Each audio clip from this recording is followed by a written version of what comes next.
even know if y'all can see me or not. Can y'all see me well? Do I look good? Do I look stupid?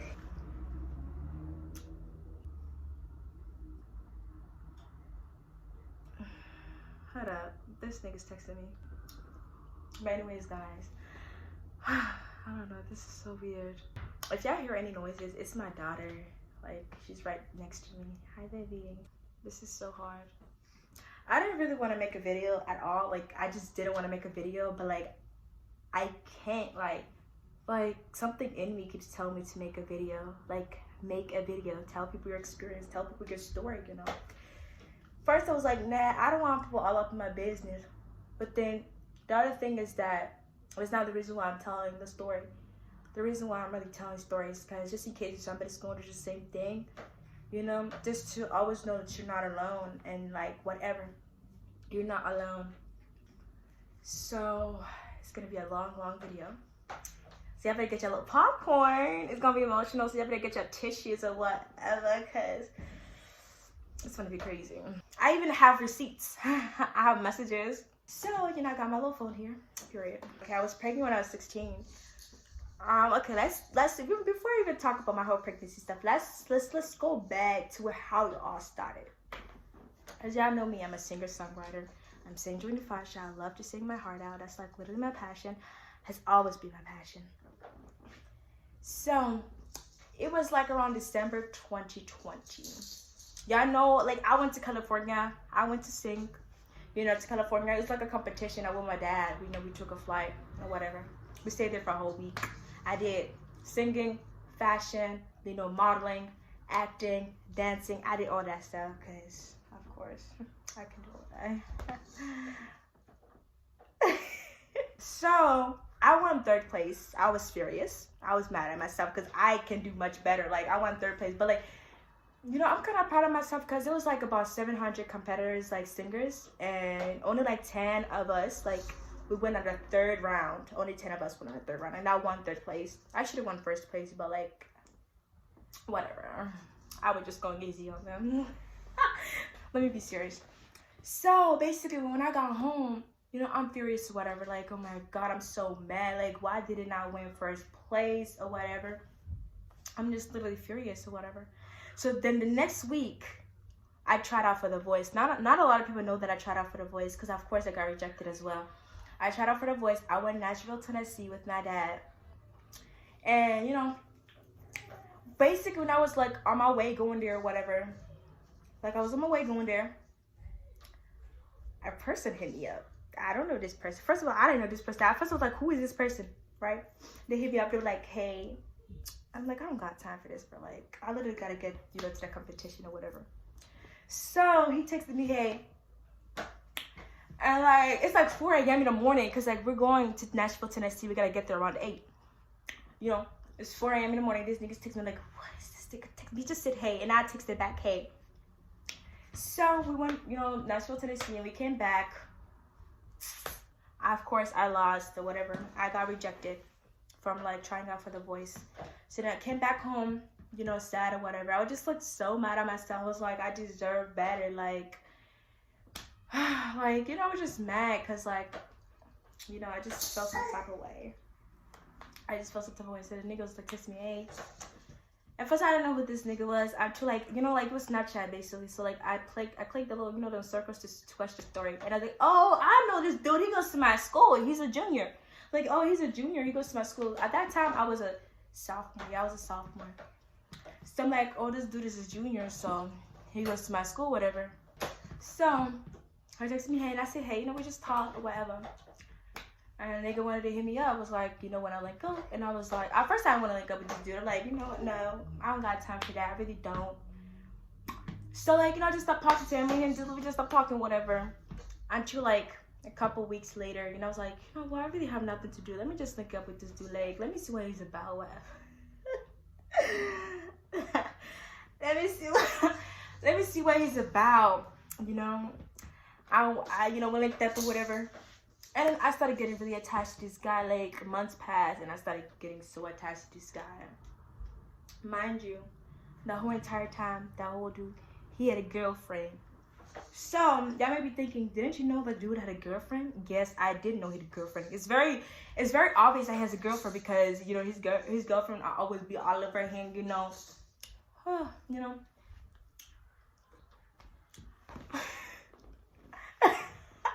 So I know he had a girlfriend, but me and her, we go way back. I really never liked her to begin with, cause first of all, I just really don't like her. But that wasn't right for me, you know, to go mess with it, like with her boyfriend. It wasn't right for me, like, you know, to link up with him. But also, it wasn't right for him to be all up in my DMs if he has a girlfriend. Like, I hate niggers. Anyways. So I got really attached to this guy, whatever. I'm very, very attached to him. Like I will see him like every other week or whatever. I'm not gonna say names because I don't say names because we're not gonna, you know, expose these people because I really don't want to expose anybody for real. Now that y'all know all the, you know, the big background story, you know. This is when I found out I was pregnant. Okay. So females, y'all know this like app on your phone that calls Flow, like where you check your period or whatever. That's like if your period is like, you know, on the right time or it's like coming or whatever. Yeah, I was on Flow and like it kept like sending me a message like log in for your period. I'm like, my period hasn't been coming. So it was 5 days and my period was not coming at all. Like at first I was like, it's probably gonna come. You know how sometimes you get irregular periods, you know, females, sometimes you get irregular periods. So I was like, you know what, they're just tripping or whatever, like, my period is gonna come, it's gonna come, like, it's definitely gonna come. So, and then 10 days pass, and I'm like, okay.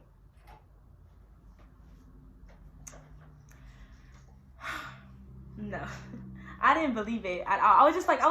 I texted one of my cousins. I was like, girl, my period hasn't come or whatever, but I'm just gonna go to the store, to the pharmacy. So I asked my sister for like $5. And I was like, I told my sister I'm going to the pharmacy, give me $5. So she gave me $5. I was surprised she didn't really ask me why I wanted $5. Like this woman did not even ask me at all. You know, I was at the pharmacy, I got, you know, a little pregnancy test or whatever. I came back home, you know, of course I hid it. I hid it in my jacket. You know, it was around January, like literally around January. Yeah. No, I got pregnant in January and then I found out I was pregnant in February. Yeah. It was like around February.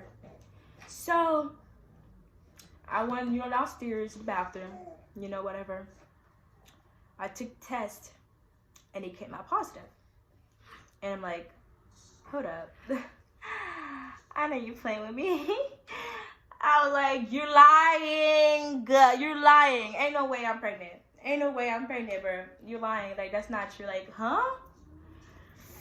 So I was just like, you know, I was like, probably they're just messing with me. I texted my cousin. I was like, girl, probably they're just messing with me. That pregnancy test just messing with me. So my cousin was like, wait 2 weeks and then take it again. I was like, fine. I'll just wait 2 weeks. So 2 weeks has passed, y'all. I started experiencing tummy aches. Like, I started experiencing cramps. Like, I started feeling nauseous. And I just, like, started feeling so tired. And I started wearing baggy clothes. It's just, like, I looked like I was dying. Like, for real, like, I'm just, like, I looked like I was dying. So 2 weeks has passed. You know, after school, you know, I went to the pharmacy. But this is how I got the money. Because, like, of course, I was 16 by then. I didn't work at that time, and I didn't have money. So, basically, my dad gave me $20 because I did some paperwork for him. Me and my dad were so very freaking close. Like, this dude would just, like, give me money out of nowhere and just, like, here. Or, like, you know, we're just close, you know. So, he gave me $20 because I did, like, a couple paperwork for him. I went to the pharmacy, and I bought every pregnancy test that was there. All of them. They were, like, $1 each. So, I bought, like, all of them. Like, I was not playing. I was like, please tell me. Like, tell me that this is a joke. Like, I bought all the pregnancy tests in the pharmacy. So I come home, you know, I took the, like, you know, the pregnancy test all over, like, in a bag, and I put it in my book bag. You know, I walked past my mom, like, hi. She's like, hey. So I run upstairs in my room. Yeah, I was not playing that day. I took up my jacket. I was like, we're not playing, bro. We're finna take this test because this is not right. This is not right. Like, I don't got to play with me. Like, no, this can't be right. Like, no, this can't be right. So I took the pregnancy test, okay? There was a couple of them that I peed in a cup, right? And then I took like the pregnancy test and dipped it in, and then I put water in like another cup, and then like some of the pregnancy tests I dip it in just to see if like I was tripping or what. So in the water, of course, was negative, but then in my pee, it was all positive. And I was like, that's when it started to hit me. I was like, no. Like for a minute, the whole world just stopped. It just stopped moving. And everything just went silent. Everything just went blank. And I'm just sitting there like, no, this can't be right. Like, I can't be pregnant. I'm only 16. I just turned 16. I can't even take care of myself. Nonetheless, take care of a baby? Like, what am I gonna do? Like, I'm sitting there like, oh my God. And my cousin was like, what's going on? What's going on? What's up? Like, what happened? Like, is it positive? Is it negative? I was like, I texted her. I was like, it's all positive. I didn't even show her. It all came out positive, bro. It all came out positive. I was like, that just went like, my heart started racing. And so much stuff started coming through my mind. Like, should I tell the dude? Like, should I tell him? Like, should I tell him? Should I not? At first I was thinking of not telling him at all. I was thinking of not telling him at all. Like, I'm not going to tell this dude. I'm not telling him at all. But then I talked to my cousin. She was like, no, you should try to tell him. I wanted to tell him first. So I changed my mind. I was like, you know, I should definitely tell him. So I wanted to tell him first. So I was going to text it to him. But, like, I was like, I can't text him this. Because, like, my sister, like, sometimes she will go through my phone or whatever. Or sometimes she, like, because, like, my stuff is kind of logged into her phone. So, like, if I would text back and he texts back, she can see on her phone, you know? So I was like, no, I got to meet up with this dude and tell him in person. So I was like, dude, you know, let's link up. I gotta tell you something. And he was like, all right, you know. So we linked up or whatever. You know, I just sat there and he sat there. And before I even told him anything, like, you know, I was just quiet for like a couple minutes. And he was like, what's going on? What's going on? Yeah, I was just like, it was not it, man. I was having cramps that day. Like, I was just not it. I looked like I was dying. I would look like I was a corpse or something. Like, I look skinnier than usual. Like, I'm skinny, but I was skinny. Like, bad. And he's like, what's going on? What's going on? And I didn't say nothing. I'm just sitting there like. And he's like, what's going on? And he was like, is it the P word? And I'm like, And he's like, are you pregnant? And I was like, yeah. And he was like, oh my God. So, you know, typical reaction. He was like, oh my goodness, you know, you gotta tell your parents or whatever. And I gotta tell my mom. And like, I'm like, yeah. And he's like, you know, this dude was acting like nice way. He was like pretty like nice about it at first. Cough, cough. He was like, you know, I'm telling my mom, you gotta tell your parents too, you know. And then one thing he said to me was like, oh, I hope you're not keeping it, you know. And then, like, that word came in my mind. And I was like, wait, huh? Keeping it? Does he mean me get an abortion? Okay, hold up, guys. Hold the hell up. First of all, abortion was never in my mind when I found out I was pregnant. You know what was in my mind? I thought of 5 years later, you know, me taking care of this kid. Like, there was no, like, the word abortion in my mind at all. I was like, no, like, no. He was like, I hope you're not keeping it, whatever. You know, we just talk, you know. He gave me a little hug or whatever. That day I felt like, you know, I felt kind of relieved that I told him, because like it just felt like so much in my chest. So guys, I still kind of didn't believe that I was pregnant. So this is what I did. You know, I lied to my mom and I was like, okay, mom, I need to make an appointment because I gotta, you know, get my checkup or whatever. Because like, you know, I go to a clinic every 6 months, you know, to get a checkup. You know, just like as a normal family, you go to like clinic or you go to like, you know, to get yourself a checkup or whatever. I was like, I haven't made my 6 months checkup, so I gotta go to get a checkup. And she was like, okay. I think it was a week later. You know, I went to the clinic. You know, my mom's friend took me. She's a nurse. My mom's friend, she's a nurse. She took me. You know, we went to the doctors or whatever, to the clinic, and we got there, and I told them my problem. Like, I've been having really stomach aches. Like, I was trying to act slick, like, I was trying to act slick, like, not act like I knew what was going on, but I was just like, I'm just having stomach aches or whatever. And it was like, okay, pee in a cup. Like, I always pee in a cup before I get there, so I pee in a cup or whatever. So a couple like minutes later, the woman came in and she was like, so we tested your urine and it turns out that you're pregnant. I think they told me I was like 8 weeks pregnant. Yeah, they told me like you were 8 weeks pregnant. Like, did you know? And I'm just sitting here like, I'm just sitting like, bitch, you know that you was pregnant. Stop lying. Stop the cap.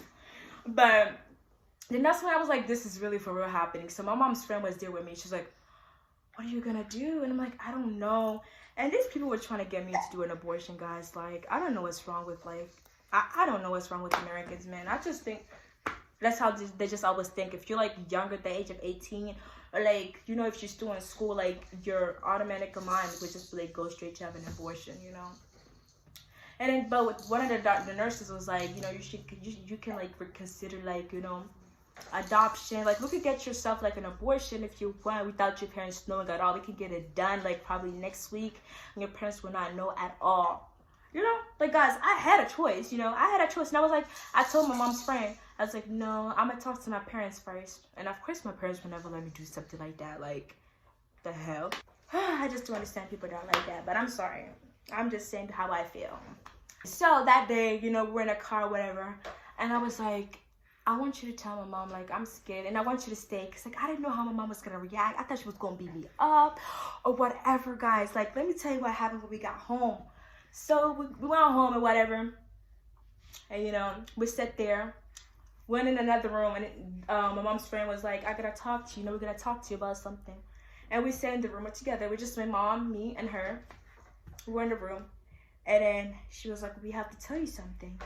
And it was just so quiet for like 2 minutes. And it's just quiet. Like, and then my mom was like, what's going on? And then my mom's friend was like, well, Sandrine is having a baby.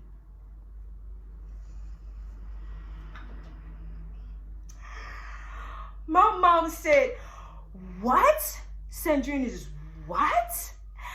Like, her English sounded so perfect. Like, she knew how to speak English very well. Like, I was surprised myself. Like, my mom was like, oh. She's what? And I can hear her voice breaking down. Like, I can hear her voice breaking down. And then, you know, the woman said it again. She's pregnant. She's having a child. I will never forget that day, man. That day was just, so much stuff happened that day to the point just like, so, you know, my mom, she went to call one of her, like, you know, my mom has like friends. She wanted to call one of, there was another dude, he speaks Swahili, but he can interpret it for her, like, you know, to translate for her. So my mom was like, she was asking, like, you know, me questions. She wasn't really talking to me. My mom was not even looking at me. She was just looking at her friend. Like, she just couldn't even, like, look at me, guys. Like, that hurts my heart. Like, she couldn't even look at me. She was like, so I have a couple of questions, you know, how many weeks pregnant she is. And, like, you know, she told him 8 weeks. And then she was like, how old is the father? You know, told him that, like, we told her, like, he's 18. Yeah, I'm just like, he's 18, da-da-da-da. And she was like, she was just asking, like, is he Black American, African? Well, I was like, Black American, of course. Like, what? And my mom was just, like, so furious. Like, my mom told me to get out the room. She just told me to get out the room. So she just stayed and talked to her, you know, her friend, the nurse. She's a nurse and a friend as well. You know, my mom just told me to get out the room. So I went to sleep, y'all. I was so freaking tired. That's when, like, everything started to hit, like, then, like, I started throwing up. I started feeling very, very tired. So later that day, I was really hungry. You know, like, when you're pregnant, you just get so hungry. Like, later that day, I went downstairs. My dad came home from work earlier than usual. Like, I heard his voice. Like, everybody looks so sad. Like, so freaking sad. Like, I went downstairs. My dad was just like, he looked at me. I was like, wow, Sandrine is having a baby. Like, my siblings didn't believe I was pregnant at all. Like, I told my little sister, and she was like, what? You're pregnant? Like, she's the only one who kind of seemed happy about it. Like, oh my God, I'm having a niece. That's gonna be my first time having a niece. Oh my God, oh my God. I mean, she wasn't happy, but, like, she was just happy the fact that, like, you know, there's a new baby, like, coming into the family. So when my dad, like, you know, I came downstairs, my dad was like, wow, Sandrine is having a baby. he just looked bad. Like I said, me and my dad were close, very close. He helped me through my music career. Like he helped me basically through everything. Like me and him were like this, like so. It was just really, really like really hurt badly. And my mom, she was on the phone with like, you know, her siblings in Africa. Mom was like, everybody was just so sad. Like, mom was like, it feels like the whole world just against me. Like, my mom just, oh, you know, hearing your own parent, seeing your own parents be so upset with you, disappointed in you is like the worst. For me, it's the worst, like, very the worst, you know. So much shit happened afterwards, man. That's just only the beginning. So later that day, I went in my sister's room. You know, I told her, I was like, I'm pregnant, you know. Before you heard this from mom, I'm gonna come up to you. My sister didn't believe me. My older sister, Marietta, she didn't believe me. She was like, no, you're not. And she was just joking, like, no, you're not. She was like, no, you're not. Like, why are you lying? I even showed her the pregnancy test or whatever. She's like, no, you're not. And 2 later that night, she came in my room, like she barged in my room. She was like, you're so stupid, like you're really pregnant, like who got you pregnant? And I told her who and she was like, oh my god, you just, oh my god, like, you know, just like, like my sister was just like, you know, just the normal sister, whatever she does, you know, she calls me dumb, you know. I was like, I'm not gonna cap, but guys, none of that stuff hit. Like it didn't really hit. Like, yeah, I was pregnant, but like I didn't feel no emotions about it. Like I was upset about it, but like at first we just like, okay, you know. But let me tell you, this is when things just get really, really bad, very bad, like super bad. So, couple of days went by, you know, couple of days went by. My parents stopped speaking to me. They didn't even want to look at me. You know, every night, usually my mom calls me downstairs, you know, to do my chores, you know, my daily chores. She tells me to come clean, come wash the dishes, do whatever. But my mom stopped calling for my name. She stopped. She stopped. So then afterwards, you know, I think it was 3 days later. Yeah, there were 3 days they stopped talking to me. I still remember. I still fucking remember everything. But like, I still remember everything. So 3 days later, I went downstairs. Since they weren't telling me to come wash the dishes, so I just went to do it, you know, since they were not telling me. So I went to wash the dishes. My mom comes in, sees me washing the dishes. She starts screaming at me. You know, I was mad because it's reasonable that she's screaming at me. She's like, why don't you ever listen? Like, how many times did we tell you to stay away from guys? Like, why don't you just listen? Like, now you're ruining your own life. Like, you are going to understand once you get to the hospital and giving birth. You're going to understand everything, that having a kid is not easy. When she said that, I didn't really like it. It went through my ear and out the other, you know? Just like I said, I was numb, okay?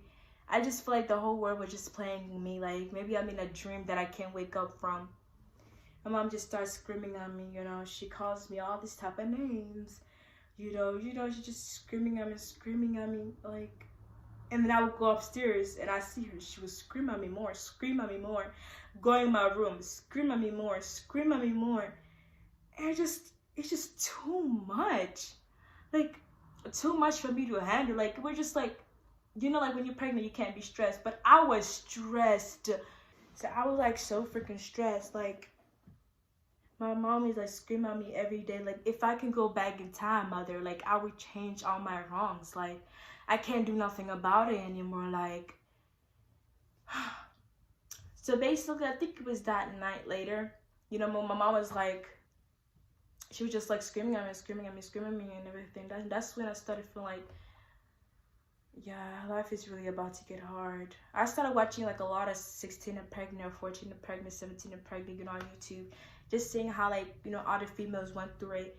And I'm just like, wow, this is really gonna be hard. Because, like, I got school, I don't have money, I don't work, you know, I don't have a job. Like, I just turned 16 a month ago.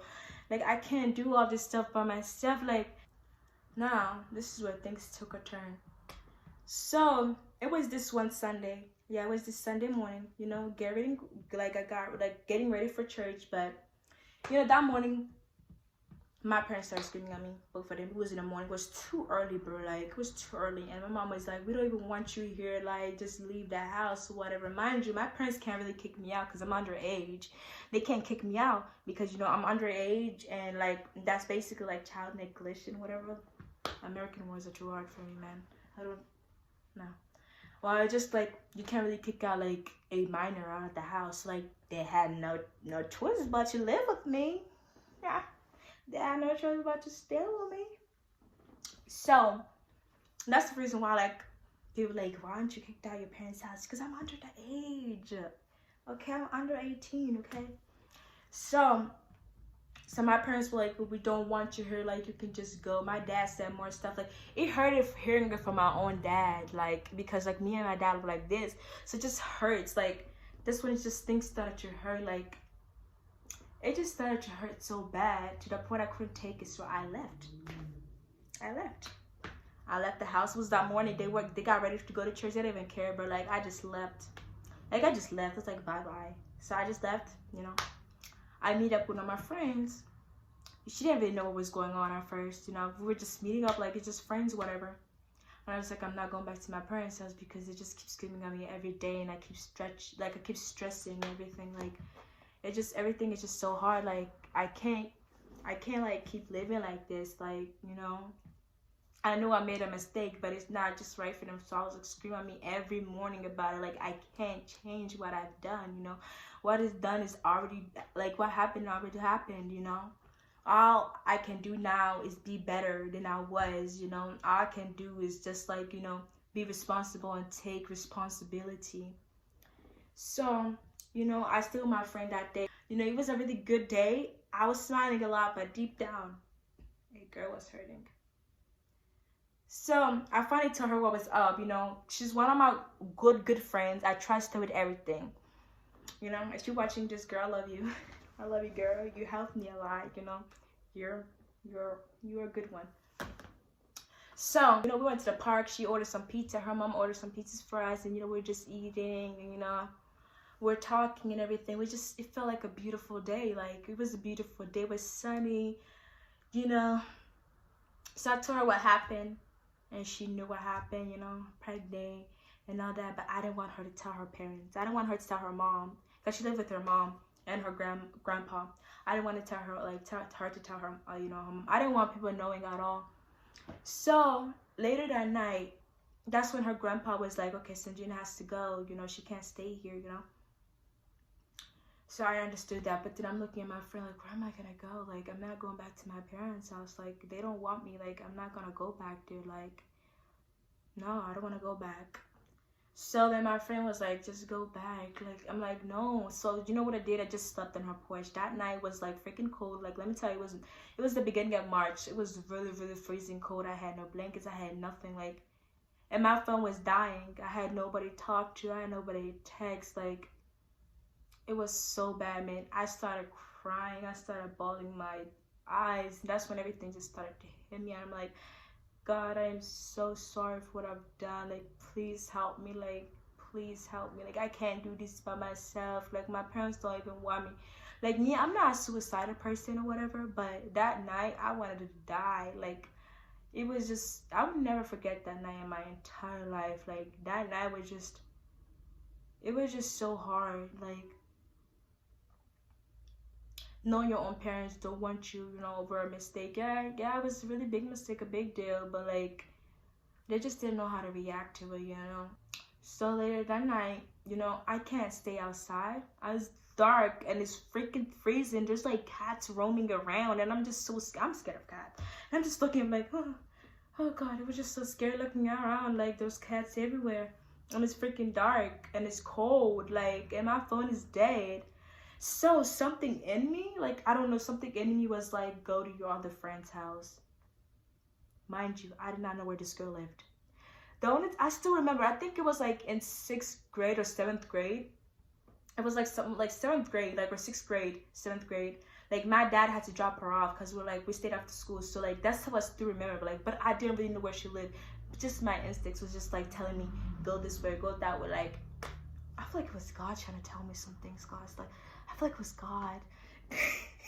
I don't know where this girl lived, like, for real, but I just only tried one house, and then her mom opened the door, and I'm like, whoa. Okay. Thank Lord. Her mom opened the door. I was like, is she home? And then she was like, yeah, she's home. I was like, and then she came out the house like, can I stay over tonight? She's like, sure, you can stay over tonight. So, you know, I stayed over the night at her house, and it was like around 2 or 3 a.m. And I stayed over the night. You know, okay, let me tell you what happened. So this is what happened. When I asked her to use, you know, her charger, you know, that's when I used, you know, her charger. And then the nigga texted me. My baby dad, he texted me. This is where things took a turn, guys. This is where things took a big turn. Like, so he was like, he texted me late at night, and he was like, did you tell anybody that you're pregnant? And I'm like, no. Like, I really didn't tell nobody that he knows. Like, the girl that I told, I know she wouldn't go around telling people, you know. Like, I didn't tell nobody that I was like, you know, pregnant. And first, I was thinking about, that's my business to tell. It's really none of your business. It's not like you're the one who's carrying the child. Like, the fuck? And then this is what he said. He was like,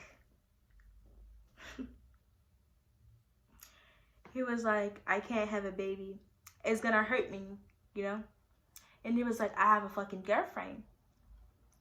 And he was like, I love with all my heart. If she finds out this shit happened, it's over. And that shit gonna hit me like none ever did. And I was like, okay, why did you mess with me knowing that you had a girlfriend? And he was like, I'm not having no baby, you know? Basically. And he was like, I can't. My mom's gonna kill me. If my mom finds out, it's over. And he was like, fuck this. Okay. So that's what he said. When he said that, my heart dropped. I was like, bro, I literally, like, he doesn't even know what's going on with me right now. And, like, he gonna say this shit to me, bro. Like, he doesn't even know, like, you know, my situation with my parents. You don't know, like, what's going on. Like, he just gonna say that. So I'm like, what the hell did I thought? I'm like, what did I expect, bro?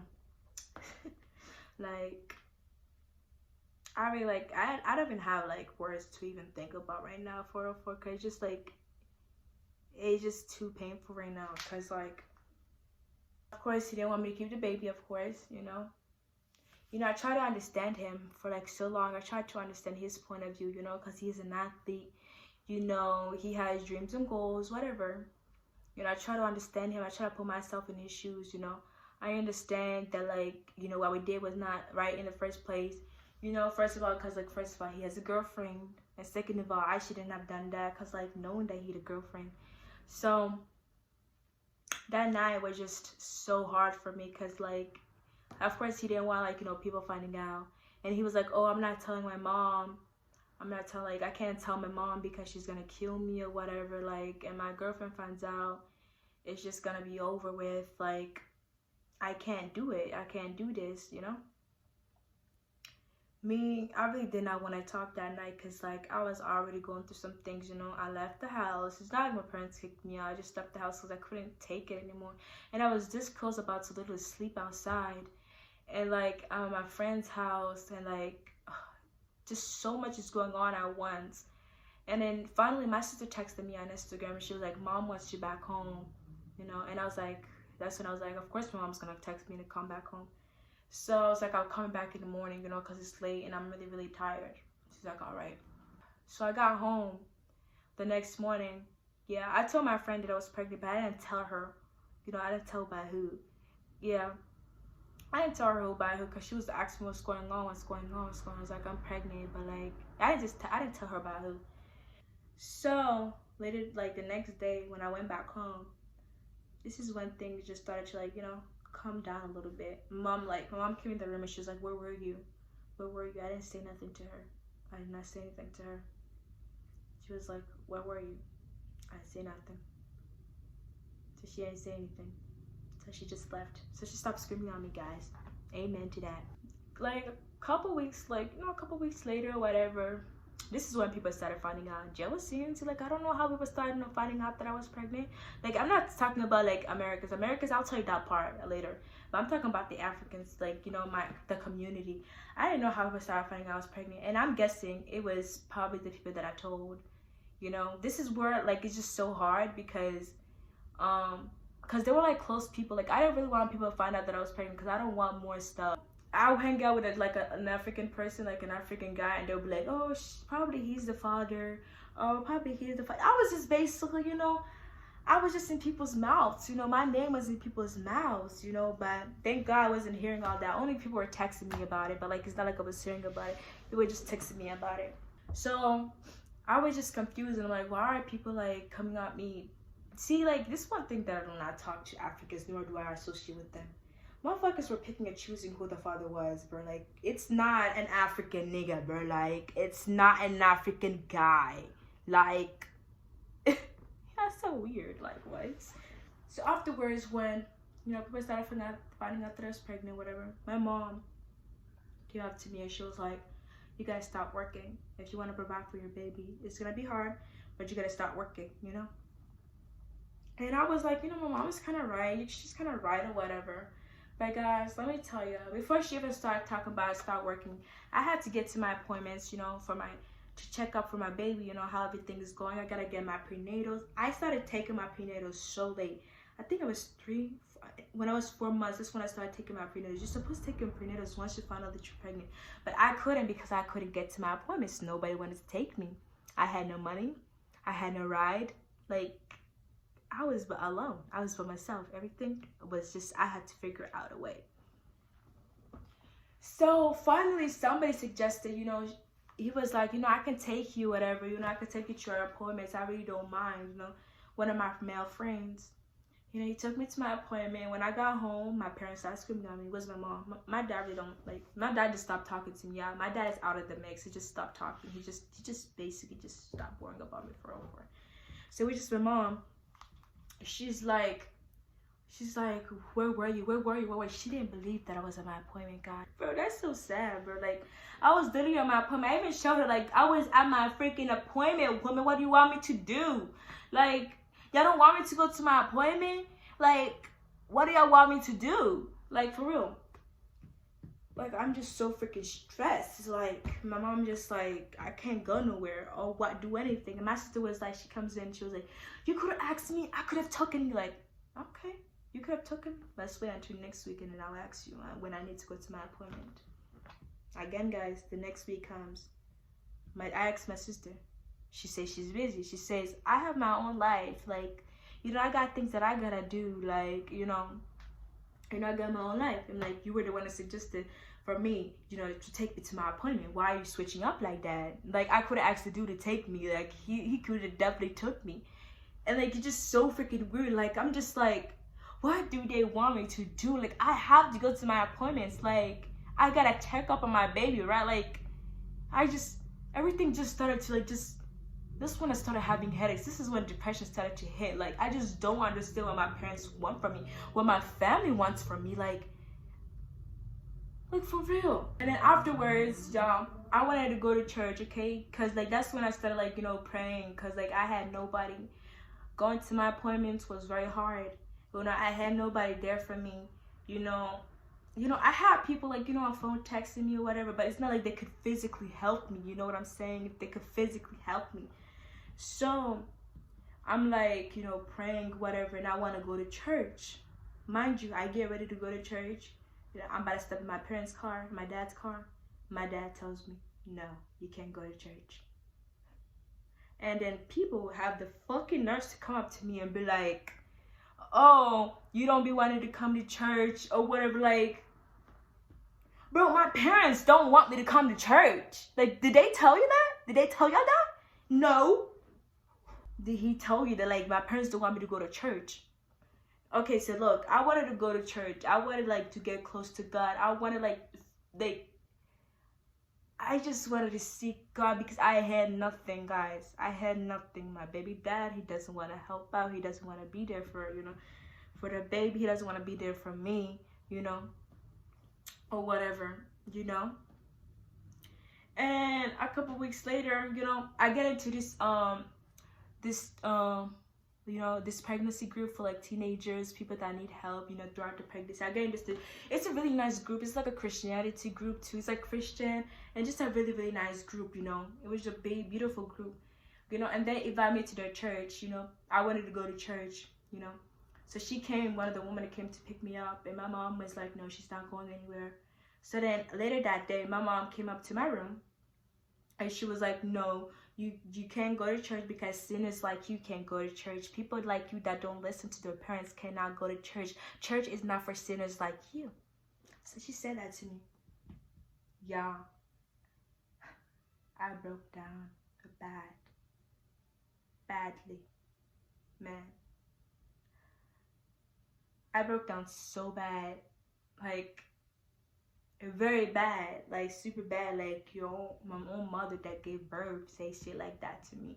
They act like they're so perfect, like their life, you know, growing up was 100% perfect. They listen to their parents 24/7. They were good kids. That's what that's what they act like. Like they act like they never made a mistake before in their entire life, which makes no fucking sense to me, because we're all sinners. We all make mistakes. If we were so perfect, we'll be angels, but we're not. We are humans. So, you know, I started finding a job. I worked at Burger King with my sister. You know, we were working there, whatever. So now we're going on to school. Let me tell you, there were days I couldn't get myself up for school. There were days that I just can't. I wake up, I'm stuck in bed. I can't move because I'm so tired. Because like, just like, you know, pregnancy, like when you're like just pregnant, you're just so tired 24/7. Sometimes I couldn't go to school. And that's one thing that I liked about my mom. Sometimes she would let me stay, you know, stay at home from school, whatever. But it wasn't like all the time. It's just like maybe like once or twice a week. But every other day I had to like, you know, go to school. And my mom would keep that from my dad. That's one thing I loved about my mom. She like let me stay. But the other reason why she let me stay is so I can like, you know, babysit my siblings, because she would have to, like, for her to go to work, she would have to take all of, like, you know, her little kids to work with her. So it's just like kind of a help for her, you know. So let's go on to school. Before school or whatever, you know, before we go on to school, whatever, people, like how I said, people started finding out that I was pregnant. So one of my aunt, you know, she texted me, and I'm pretty sure she knew that I was pregnant, but she wanted, like, you know, for me to tell her that I was pregnant. She texted me, was like, Sinjin, what's wrong? Like, I've been seeing your, like, your posts or whatever. You've been posting sad stuff. Because I was in my little feelings. I started posting really sad stuff. You know, she called me. She started texting me, like, she called me, whatever. She was like, what's wrong? What's going on? So I told her everything. I told her everything about the baby dad. I told her my whole situation with my parents, my pregnancy and everything. My aunt came through. You know, my aunt was like, she got furious. She was like, so you tell me basically the dude who got you pregnant doesn't want to take responsibility.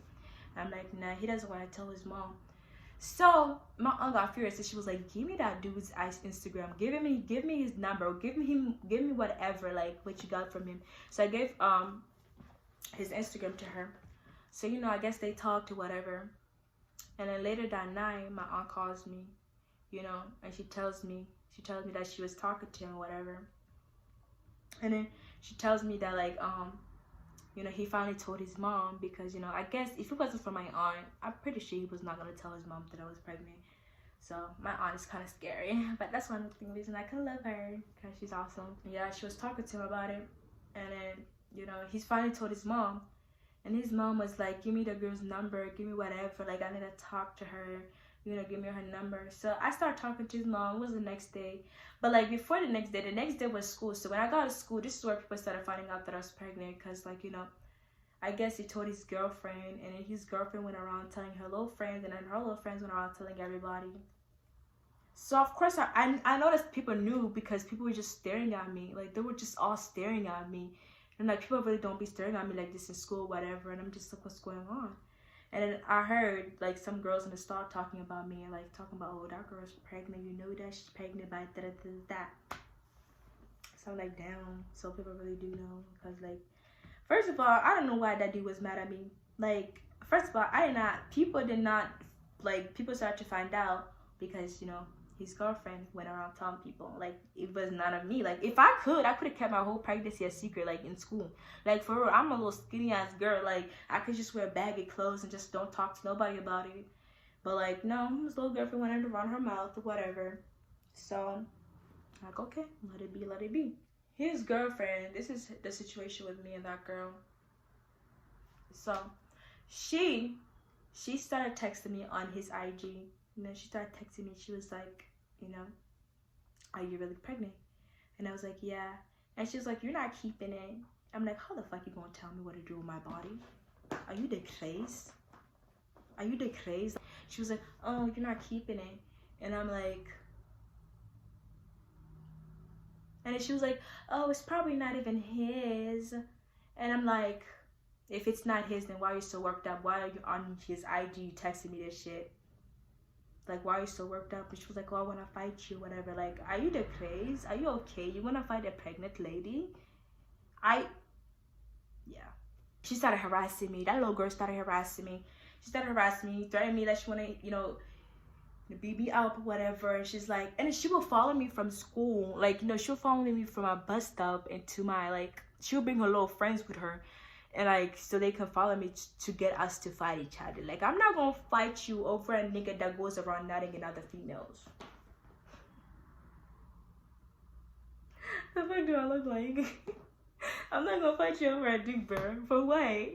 First of all, I was pregnant. And I'm not trying to risk my baby's life just to fight your regular ass. Like, what? You're funny. So funny. So, like, I'm not going to fight this girl. I'm like, if you touch me, I'm going to press charges. The next day I walk in school, I walk past her. She didn't touch me. She want to be all big and bad behind them little text messages. I'm not going to fight her. What do I look like? Fighting a little kid, bro. She's a little kid with a low mindset, bro.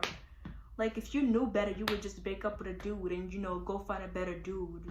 But you dumb enough to stay with him, so, you know, suffer. I don't care, bro. Like, the heck? I was just so fed up with everything. Like, I just didn't have time for all that bullshit for all for. So, of course, she started to harass me, try to fight me or whatever. Like, this girl, it was starting to get so bad to the point she'll be, like, on my front door. Fucking creep. She'd be at my front door talking about she want to fight me. Girl, ain't nobody fighting you. The heck? Anyways. Like, I don't know why females are like that. They just think everything, like, is fixable with violence. Even though if you do fight me, you know, we fight, whatever. Is it gonna fix anything? Is it gonna fix the fact that I'm pregnant by your man? Is it gonna fix anything? No, it's not.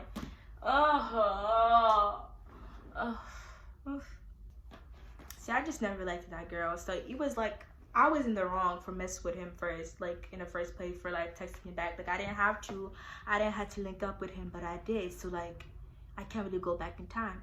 So it started getting so bad. She started harassing me. Like, it started to get so bad to the point that I went to the principal and told him about it. You know, told him, like, she's literally threatened me and stuff. Like, can she just leave me alone? So this one day we went down to the guidance counselor, right? Went down to the guidance counselor. And then, you know, I went down. They called me down. And one of the guidance teachers, she came up to me. She was like, I don't want y'all fighting. I don't want y'all being in the hallways and fighting. Like, first of all, nobody wants to fight. That's all her. I don't want to fight her. That's all her who wants to fight. Why are they making it seem like I want to fight her when I don't? Like, what? I came here to, like, just to, like, tell her to leave me alone. But, like, they're switching around, making it seem like I'm the one who's trying to fight her. Like, so things started to hit me. So that day, I apologized to her. I was like, I'm sorry that I messed with your boyfriend, you know. Like, you know, if I could go back in time, I would definitely change it. That came from my heart. And I apologized to her. I was like, I'm sorry, girl. Like, you know, and we were cool, guys. We were cool. This girl would always, like, you know, she would always, like, say me stuff. She's like, oh, you're 16 and pregnant. That's not even cute. Like, what's up with you? Like, she would just, like, say all this stuff. Like, you know, just try to get smart. Like, girl, leave me alone, man. I'm already going through some things, personal things. I really don't want more edited stuff onto it. Like, and she would be like, he's not gonna be there for you. You're gonna be all alone at that hospital, whatever. But then when we were in the guidance counselor, like, at the principal, whatever, she wanted to act all, like, you know, good and stuff. She was like, I've been trying to get him to get a job so he can, like, you know, be there for the baby. Girl, you were just talking about in the text messages, talking about, oh, he not gonna be there for your baby. He not gonna You know, he's not gonna support you, whatever. Like, why are you trying to switch it up and act like you're a good kid? Girl, bye. Girl, bye. She's so weird. So I guess me and her were cool after I apologized to her. You know, we were cool for a while, you know. She stopped, you know, saying mean stuff. She stopped threatening me, trying to talk about, like, she wanna fight me, whatever. So then, you know, me, like I said, I don't really be at school all like that, because, you know, I started like getting really bad morning sickness. I didn't really go to school all like that, but we had online, if you can do online if you want to. So most of the time I did online. So she would text me one time, like one day she texted me and she was like, bro, I gotta tell you something. I'm like, what's up? And she was like, I think I'm pregnant. Like, I'm like, girl, you think you're pregnant? But weren't you the same person that was talking shit about me being pregnant at like 16 years old? You know, that's not cute, whatever. Like, so you want to be pregnant just because I'm pregnant? If you're not like, you know, in your you know, if you're not financially stable, if you're not like, you know, at a good place in your life and you're getting pregnant, it's really not, especially if you're still in school. It's not easy. It's really hard.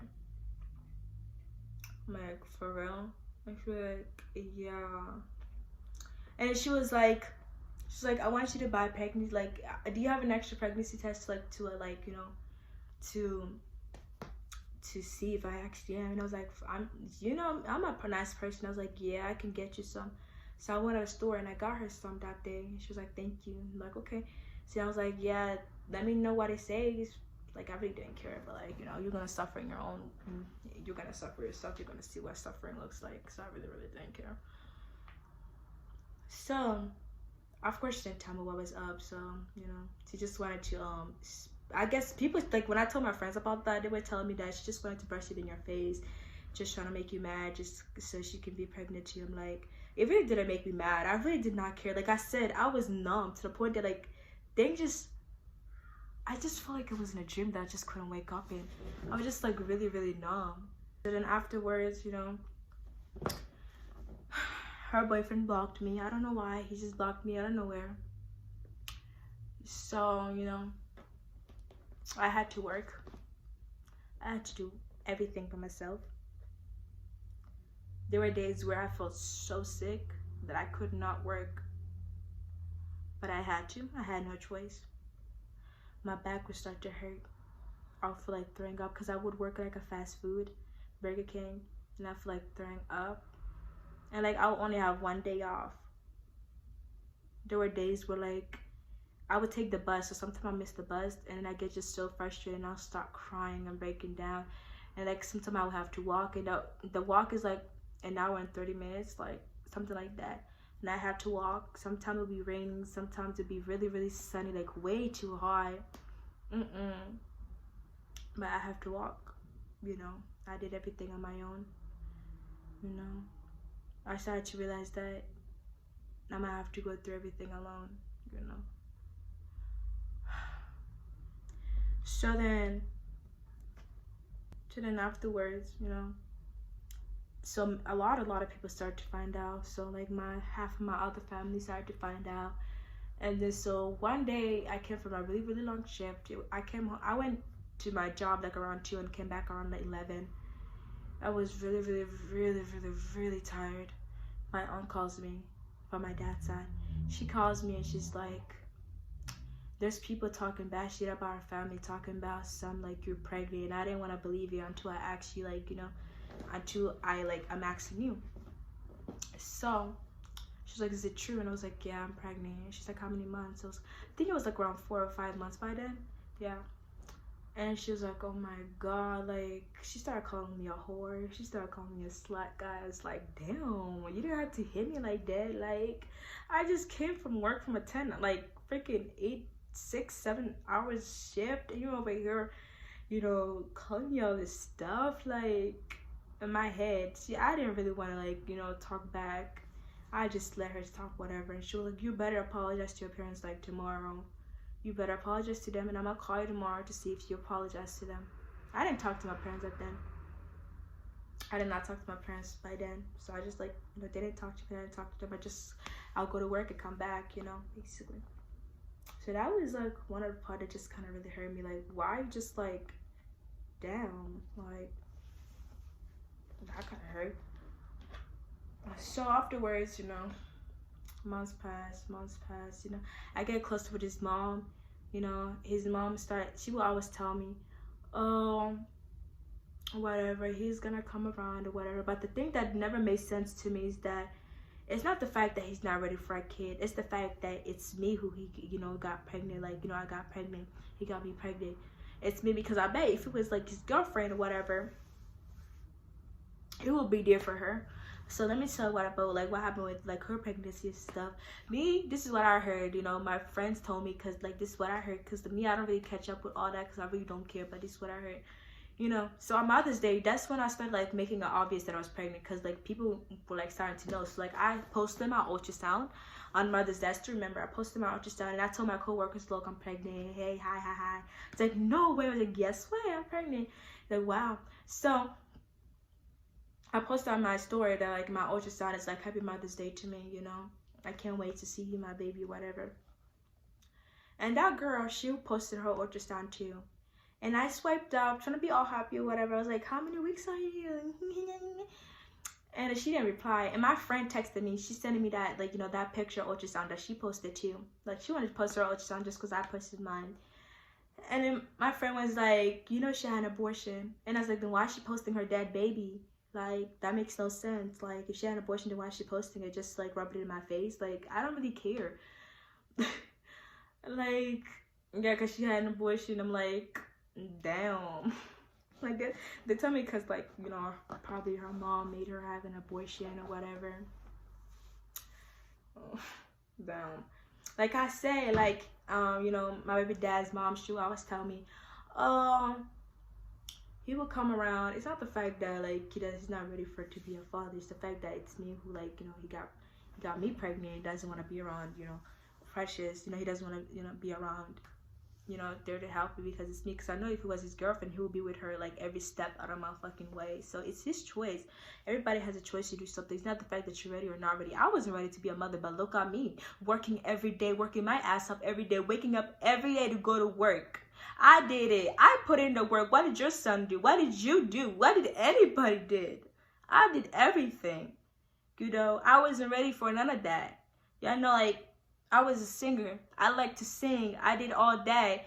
And, I'm out here working my ass off, literally complaining, always argue because my back is hurting, because I can't stand for too long, because, like, my back is hurting. There will be days where I'm just so sick. Like, I'm, like, really, really sick. I remember getting sick, like, so bad to the point my head was spinning. I started, like, having, like, tears would come from my eyes. And I wasn't even trying to cry. Just tears coming from my eyes, my nose watering, like, just a really, really, really bad cold, like very bad. But I went to work. I didn't call off. I went to work.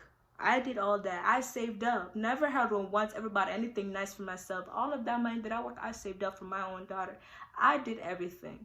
Why did anybody did? No, he ain't do shit. He ain't do nothing. And that's on period. His mom was just always like trying to, like, I don't know, she was just trying to be like, oh, he's gonna be around, whatever, just give him some time. So I was like, I'm gonna give him some time. Let me wait until I give birth. His mom is really sweet. She would take me to my appointments, so I never worried about going to my appointments. She would always take me. She's amazing. She's sweet. She would always talk about, I can't wait to see my grandbaby, or whatever. But guys, let me tell you, out of all the sweetness, she wanted me to get blood tests, meaning she wanted to see if it's really his child or not. Me, I didn't really, at first, I understand where she's coming from, because, like, she's clueless. She didn't know that, that me and him did stuff, because, like, she knew that he had a girlfriend. So, like, I understand from her side. His mom always tried to say, like, let's get a blood test, like a paternity test. But we would never get it. Like, she would never really get herself, to get a paternity test.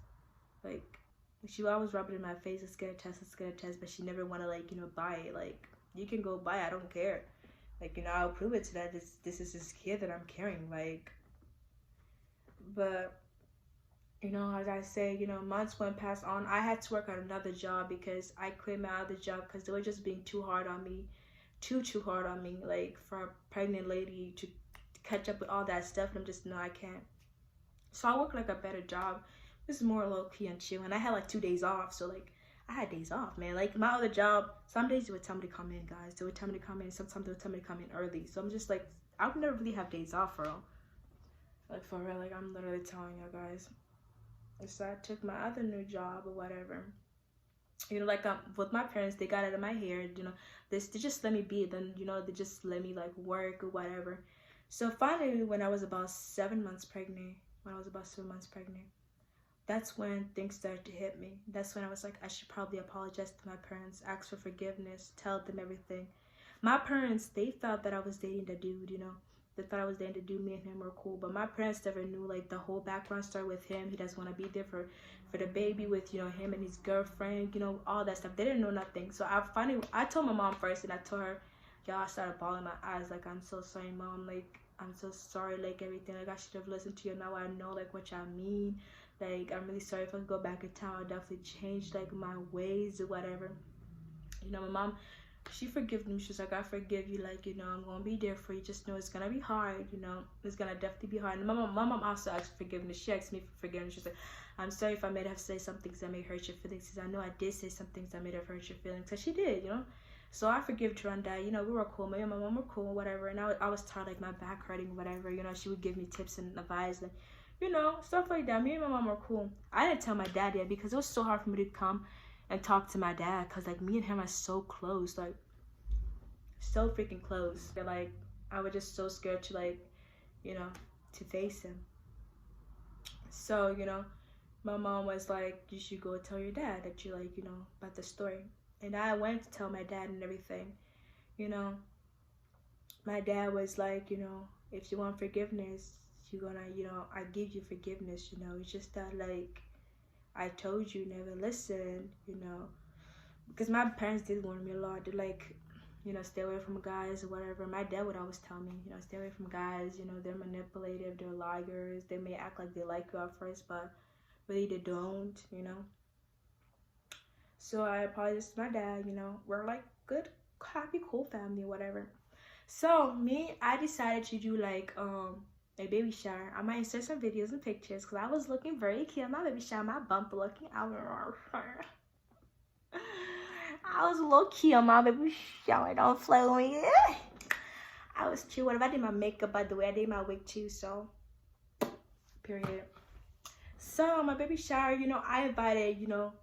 Wait, guys. Before my baby shower, let's talk about the gender reveal. I forgot about all of that. So I invited the mom, you know, to come to my gender reveal. I couldn't really invite the dude because, of course, you know, I'm not gonna force somebody if he doesn't want to be there for me. So it's fine. Like, you don't have to be there for me if you don't. Like, I'm not really gonna force you into anything, you know.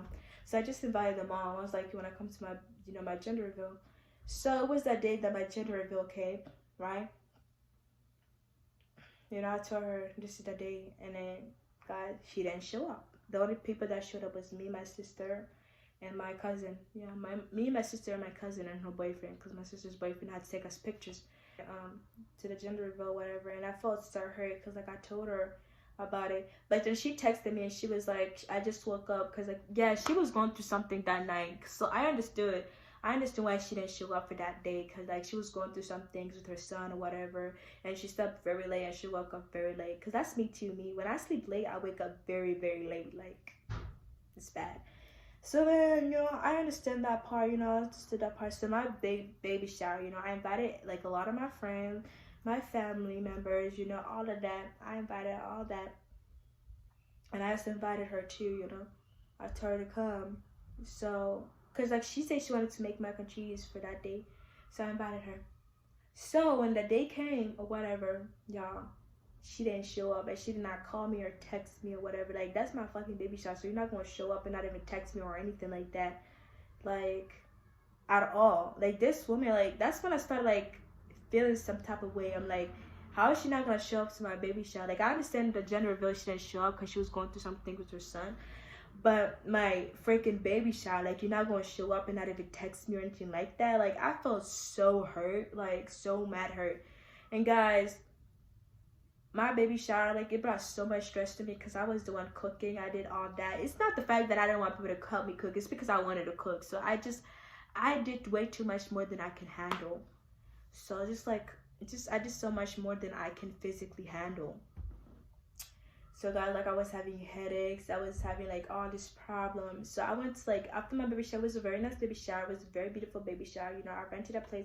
I spent about $1,200 for that baby shower, guys, because like the renovation was like about 500, and the 500 was like for like the food, the decoration, and the freaking my dress, my wig, like all that stuff. It's just like so much money I wasted. Like I didn't waste it because it was a really good day, even though she wasn't there. Like I just felt stupid because like I was my baby shower and this woman did not want to come, and I'm just like, what's going on? Like,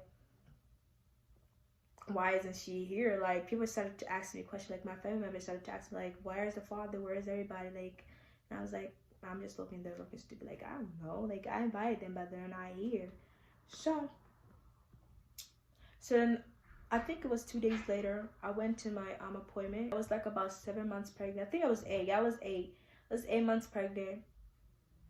And then, you know, I went to my appointment and then they saw that my blood pressure went very, very, very high. Yeah, so like my blood pressure went super, super duper high. 180 over 60 or 70. Like that's really high. That's like life draining. Like I can have a seizure and die. Both me and my baby can die. So I had stayed. They gave me magnesium. Magnesium is the type of medicine that like pulls the blood pressure, like, you know, number down. But it also makes me sleepy, loud, so like very like and I was just like looking like, and my face would get so swollen. Oh god, it was the worst. So I had stayed there overnight, you know, until the next morning. My blood pressure went down, which was good. So then they told me to come back in 3 days, which was on a Monday. I came back in 3 days. My blood pressure was even higher. At first it was 160, but then it went to 180. And they were like, okay, we're gonna have to like move you to West Penn Hospital so you can give birth there. You're gonna have to give birth because you can't have the baby inside with you with so much like your blood pressure going high, because that's like the blood flow can go into the baby way too quickly. Like doesn't really need all that much blood. So they were like, you might have to like, you know, be induced, and it's not your time. I was about to like, yeah, I was 8 months pregnant. Basically I was like a month, almost 2 months, you know, early. I gave birth a little bit early. It was the worst, guys. Like the worst ever. Like the worst. It was so freaking bad because I started crying to my mom. I was like, no, they're gonna make me have the baby early. I started crying to her. I started texting her. We're like, no, I don't want to. They're gonna make me have the baby early. I would tell my mom that. My mom was like, stop crying, I'll be there. You know, my mom was there for me, you know. At first, she like, you know, she came at the end, you know, she was there for me at the end. So my mom was just like, it's okay, you know, we're gonna get through this or whatever. So she came, you know, stayed that night at the hospital, and I stayed at the hospital for like about 2 weeks. All I did was cry. All I did was pray. I ate nasty hospital food. It's very nasty. My sister would bring me some food. My sister was there for me too, so she's the real one. She was there for me too. She would watch over me. You know, mind you, that woman, you know, my baby's dad, mom, she never called me or anything. Like that was like 2 weeks after my baby shower. She never called me or nothing. I was the one who like literally called her. Like I had to reach out to her and tell like, okay, I'm giving birth to the baby a little bit sooner than usual. I called her and she was like, what? And then she started making up excuses. She was like, I'm so sorry, I was sick, like I forgot to call you or whatever, you know, same old excuses or whatever. And I was like, yeah, I'm having the baby a little bit early. And then she's like, where you at? I'm like, West Penn Hospital. Yeah, mind you, she never ever came once to visit me at the hospital. Like I was at the hospital for 2 weeks, y'all. Like literally 2 weeks. She never came to visit me. It was always behind phone, like phone calls, whatever. She was always calling me, is the baby here, is the baby here, is the baby here? Like, why can't you come over here and find out for yourself? And that's the thing that really irritates my mom. She's like, if they act like they're supportive, then why they're not here, you know? My mom will always speak some sense to me. I'm just like, I don't know. Like, I really don't know why they're not here. Like, they should be here. So my mom was just talking to me or whatever.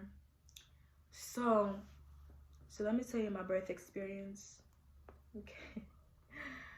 So I was supposed to give birth on the 11th, but I gave birth on the 13th because it was taking a long time for me to have contractions. So they induced me. So let me tell you a little bit of medical stuff. People smart like people like me. I wanted to study nursing. So magnesium is a type of drug that's good for women when they're on blood pressure. When they're like, you know, they have really, really high blood pressures. Magnesium basically brings down the blood pressure number to go low, and also makes your body very, I couldn't feel my body. I could not. I had to get help. So they basically put a thing inside my coochie, I don't know how to say it. It's a thing like they put it all the way up to my uterus so I can pee that way, so I don't have to get up. That when they inserted that thing in, it hurted so bad. I hate it. Like they had to do it 3 times. Like I remember when I did it first time and then they took it out. But when they took it out, it's not that bad. But like when they started, it hurt so freaking bad. But like I don't wish on anybody. It hurts so bad. So basically, since I can't move, I was on magnesium. It's so very like floppy, whatever, like just floppy. Like I can't feel my legs, y'all. If I need to get up, like I need help to get up. Like for real, it was so bad. My face was swollen. Everything was just so freaking bad. Like I was on so much fluids, you know. So when they there's another fluid to induce you, okay? They use magnesium and a fluid to induce me. When you use the fluid to induce a woman, you basically, it takes up a lot of work, you know, in the uterus, you know, so you can start contracting, right? Mind you, if I'm on magnesium, it's going to take way longer for me to start contracting because I can't feel my body, because I can't feel the contractions. I have to feel the contraction in order for my, you know, my pelvic, my cervix to open, to start opening. That's the only way for the baby to come out. Your cervix is opened. But it took so long. I was on 3 centimeters for like 4 days. So yeah, I gave birth on the 4th day. It basically took 3 days. I was on 3 centimeters for like 3 days. Yo, like I was an epidural, you know. Even I feel like I really didn't need a really epidural, because if I can't really feel the contractions, I don't think I need it. But I just asked them for it just in case. I don't want to go through all that pain. But guys, they had to turn it off because it wasn't working. Like my contractions wasn't coming, because in order to have a baby, you gotta have contractions, right? You gotta have a contraction. You're like, it has to contract so the baby can like move out from the stomach down to the pelvic floor, down to the, you know, to the uterus, out to the cervix, out from the vagina. So that's how like, you know, the baby comes. I know I should be a nurse. Where's my glasses? I need my glasses to show you how nerdy I am. Let me stop. When I was like about, you know, 4 centimeters, you know, 3 centimeters, they took off the they turn it off. They turn off the magnesium. They turn off the inducing stuff, like whatever, that fluid to induce you. They turn it off. They say we're gonna give one more chance. If it doesn't work, then we're gonna have to do an emergency C-section.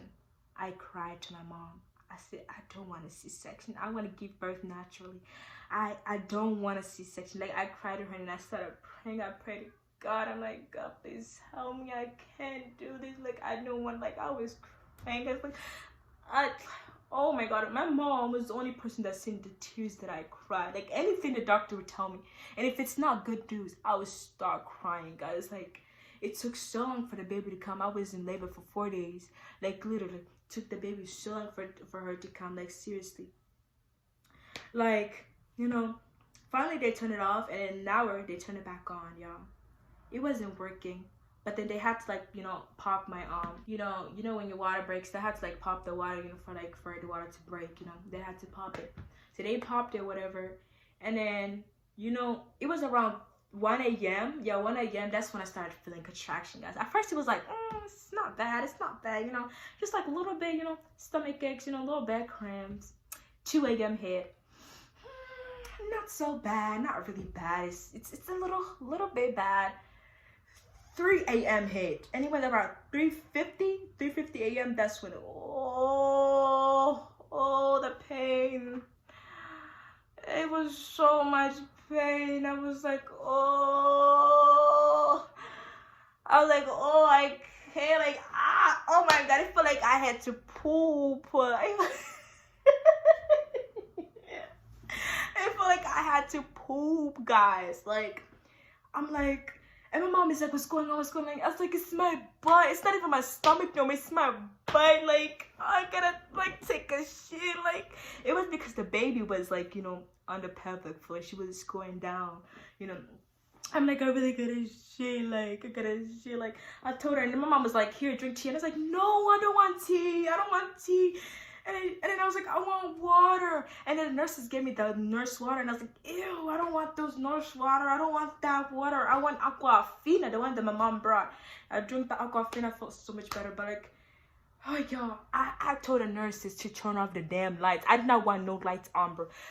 That's why I was like, from 4 centimeters, 6 centimeters, 7 centimeters, 8 centimeters. It was so much pain. It was so much pain. I'm like, oh, I can't move, like nothing. And I'm like, okay, press the epidural. You know, if you want more epidural, the epidural is not working, bro. The only thing that the epidural was working just numbs that kitty cat. It just numbs the coochie. That's what it does. Just numbs it. Cause like when they were checking my cervix, I couldn't feel anything because it just numbs it. The epidural does not help with like the contractions. I was in so much pain. Like, oh my goodness. Like, it feels like I'm going back through it again, but like, there's so much pain. I'm like screaming like, ah, you know, it's really painful when you start making noises. You know, everybody was like so worked up and everything. You know, all the nurses came in, they're like, and I'm screaming like, oh, it's so much pain. Like, oh God, I don't wish this on nobody, but like, I don't wish this on nobody. And then they finally, like, I told one of the nurses, and I was like, can you please check if the baby's here? Like, I can feel her like between my legs. And she lifted up the blanket and she was like, no baby. I'm like, is she fucking around at this time? I'm like, check if the baby's coming. Like, she was like, no baby. My mom started, like, my mom wasn't cracking up, but when she told me the story again, she wanted to die. Like, she was cracking up deep inside. Like, this nurse has got to be kidding me, bro. Like, they got to be kidding me. Like, she like making jokes at this time. And then finally, they came to check my cervix again. So, you know, they checked. And I was found at 10 centimeters. I think you have to be like 9 centimeters or 10. I'm not sure. I think it's 10. So they checked and I was 10. It's like, there's like, finally the baby's here, the baby's here, the baby's coming, the baby's coming. So many people, so many like nurses came in the room. They all came in the room. Kind of like, they told me to like open my legs. I'm like, I'm shy. I'm a little shy. Like, y'all tell me like literally open my leg, like in front of all these freaking nurses. There was male nurses, there was female nurses, there was like young ones, and there was assistants taking notes, whatever. And then they were like, okay, I'm gonna need you to push every time you feel a contraction. And I'm like, okay. And I felt the contraction. I was like, I said, like God, like it was so like it just felt like I was relieving myself. That's what it felt like, taking a shit. So, and then pushing wasn't really that bad. I didn't feel much because I didn't feel much pain. Like first I said like the epidural kind of numbs it down there, so I really didn't feel that much pain. So basically I didn't care. Plus my baby was like 3 pounds. She was really, really, really small. I had preeclampsia, which is like the high blood pressure thing. She was 3 pounds. Very small baby, like really, really small baby. Like I remember when I hold her, she was really, really small. She finally came out after 2 pushes. Y'all, when she came out, I started crying. I really started crying. I said, God, thank you. God, thank you. She's so beautiful. Thank you, God. Thank you for everything. I started crying. I started praying. Me and my mom were both crying. Like, just like, oh, I finally did it, guys. Like, I just finally did it after everything, after all the pain, after all the hard work, after all the tears. She's finally here. After everything that I went through, after my whole pregnancy I went through alone, after all the tears that I cried alone, after all the nights that I couldn't sleep from crying, she's finally here. I thank God. I was like, God, before I even gave birth, I said, God, if I give birth vaginally and everything's awesome, I promise you, I will thank you at church. I would thank you at church. Me, I never really went to church, but for him, I was gonna go to church. So guys, the baby was here. She came. I was so happy, I was so much blood, but she came. She's so beautiful, my little precious ballerina Fasha. My mini-me, my beautiful baby. I wish I could see her now, but she's like sleeping, so I'm gonna let her sleep. But I'm definitely gonna come back and show you her. My beautiful baby. God is so good, man. My life started to change after I had her.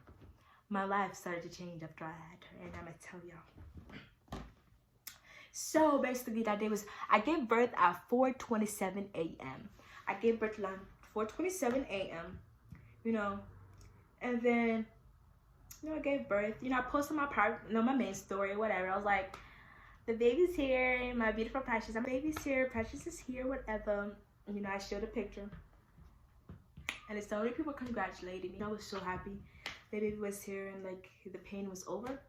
That's what I thought.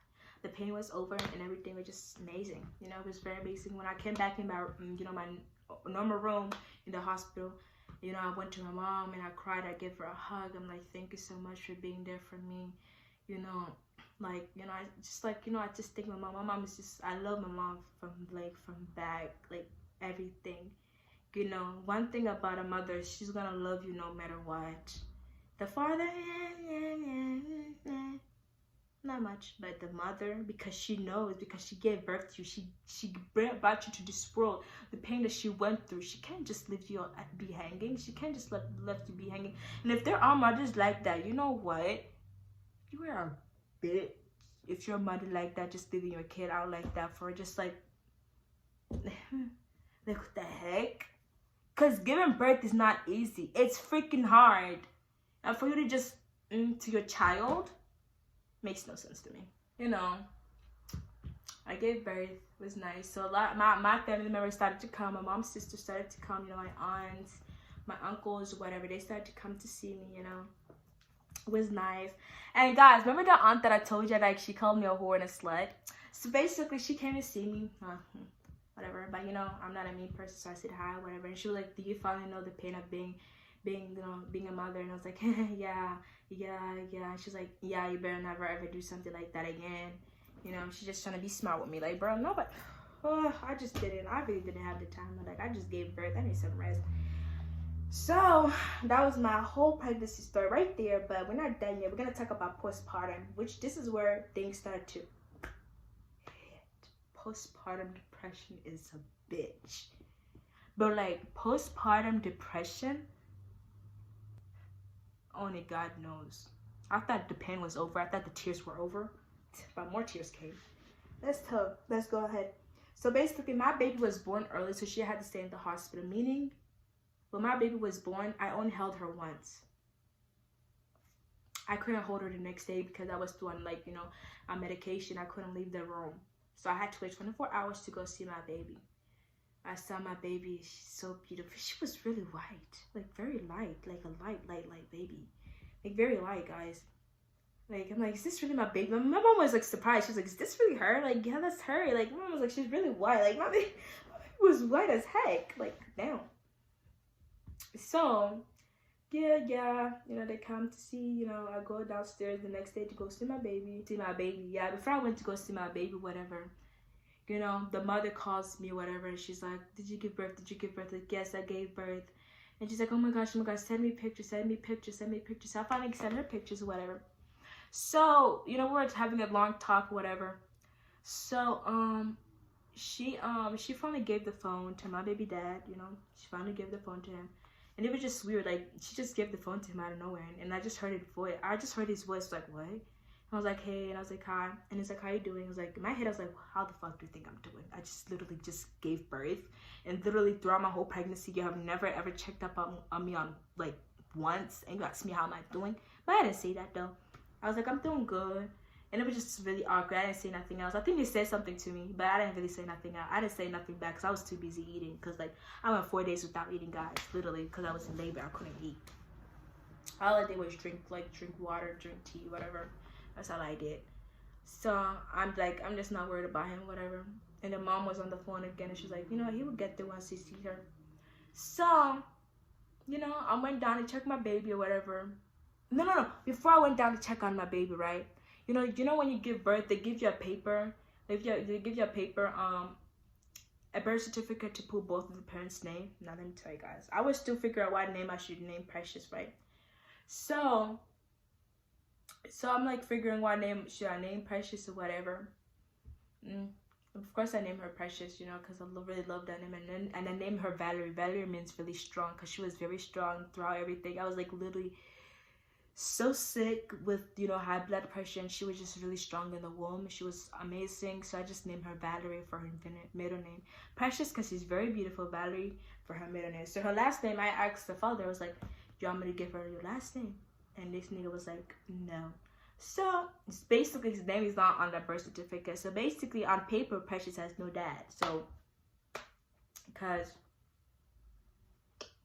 So I told my mom about it. My mom got so pissed. She got so angry. She was like, how can, like, he can hate you by his own blood? He doesn't even want, like, to put his name on their birth certificate or, like, give her his last name. Like, her last name. Like, my mom was just, like, so confused and just so pissed, like, at everything. Like, my mom started calling him an animal. And, like, my mom would just, like, literally going crazy, like, crazy. I never seen this side of my mom. I never seen this side of my mom, bro. She was just going crazy, bro. Basically, you know, went down to see the baby. And when I went down to see the baby, this is when depression just started to hit. I started crying when I saw her. I started crying so bad. I started feeling so bad. I'm like, I'm so sorry, precious. Like, I can't, you know, I can't really give you, you know, the perfect family. You know, this was my fault that you're, like, into this world. It's all my fault. I started blaming myself for everything. That's when everything started to hit. And, like, I'm so sorry in my head. Like, I was saying that all in my heart. And I'm just like, I'm so sorry. You're gonna go through so much because of me. You know, I'm just, like, literally just... Yeah, that was like if I had to feel so okay, but you know, like, bad bitches don't cry. I'm just like, I'm crying so bad, guys. Like, the nurses were concerned. Like, I'm crying, my nose started bleeding, and I'm crying. My mom was like, what's wrong? I couldn't say any words. There was no words coming out from my mouth at all. There was no words coming out from my mouth at all. I'm like, I was crying, and I left, you know. And my mom was like, can she hold the baby? So that's when I finally hold my baby for the, like, first time. And just, I wanted to take her home with me, but I couldn't. I had to wait 2 more weeks for her to come home. So this is the part where it was just starting to get hard. So I finally, like, you know, I finally went home. You know, my dad picked me up. My dad congratulated me. He was like, congrats. I was like, thank you, whatever. So we got home or whatever, you know. I'm starting to feel really pain, like, you know. Yeah, I want to know something. You know, if you're a mother and you had a kid or whatever, you know, like, after when you have a kid, you have really bad cramps, bad stomach ache, and you take medicine. I didn't take any medication. And I think I did that for a reason. Like, I knew I had medication, but I didn't take it. I did that for a reason because I wanted to, like, there's sometimes something is wrong with me, but there's days where, like, sometimes where I just want to experience pain. You know, I don't, if that makes sense. If that makes sense. I don't know. I feel like I'm talking. So, like, I'm just, like, sitting here, like, I'm in so much pain. Like, I didn't want to take medication or whatever because it just, the pain of being a mother and the pain where your stomach's coming back down and contracting, like, just going back down, flooding down, you know, your uterus coming back in, like, you know, in place. So, I'm just, like, I'm in pain or whatever. I'm just crying half the time because I can't be with my baby, you know. I had to leave my baby at, like, you know, at the hospital. And guys, let me tell you, that night when I came home, so you know, you stay in the hospital for 3 days when you give birth, but I stayed in the hospital for 2 days since I was already there for so long. And I was already feeling fine, you know, it wasn't like nothing really bad was happening, you know. I came home, and then, you know, my baby dad's mom, she called me. This is what she said. This is what she said. She was like, that baby is a little too light. I'm not really sure if that's, you know, if that's his child. She's just a little too white. You know, I still really want to take that blood test, just, you know, because I don't want to get attached to a baby and just knowing that, like, at the end of the day, just knowing this, like, it's probably not his. And I'm like, and then she was like, have you ever had sex with, like, a white guy?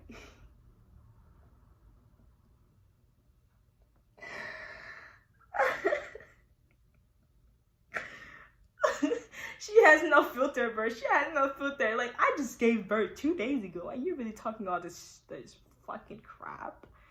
Like, bro, my baby, it just was born 2 days ago. Give her time. Her skin is gonna come in place. Like, what? Oh my god. She just started to ask me all these questions. Like, and the reason why I started getting into really, really bad depression, because, like, she's asking if, is this really his child? Is this really his child? Like, no, why would I lie about that?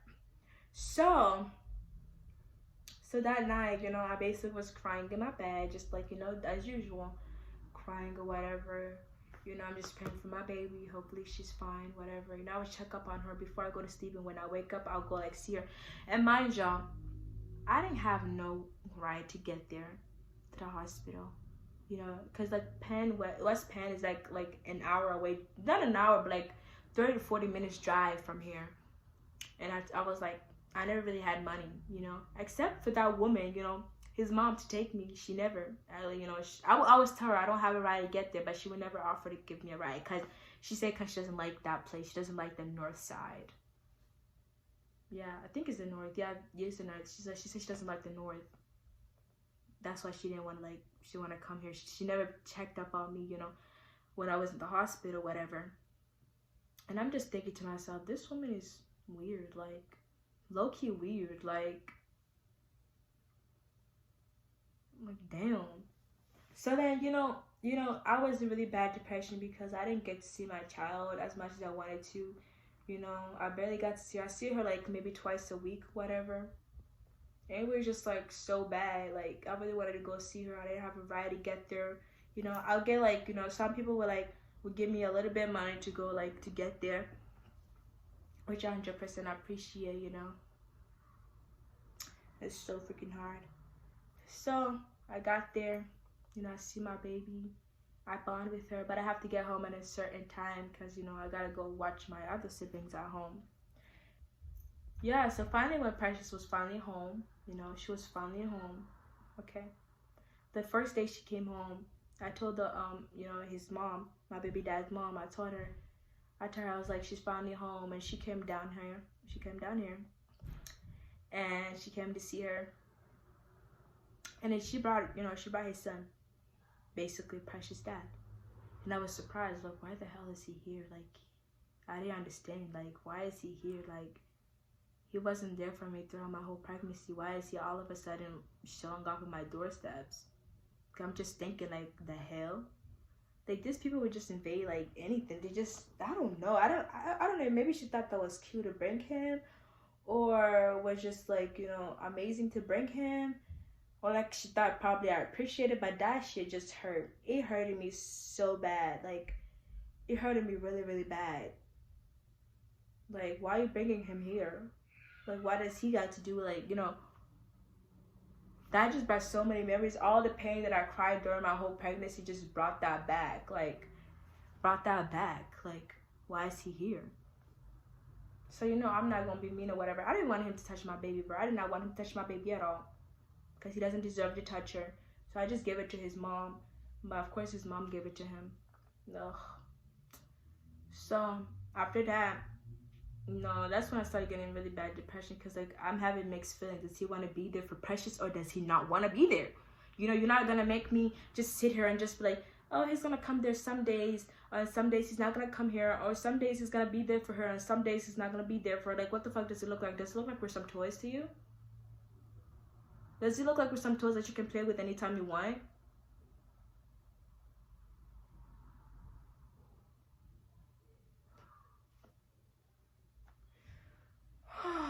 People make me so hot.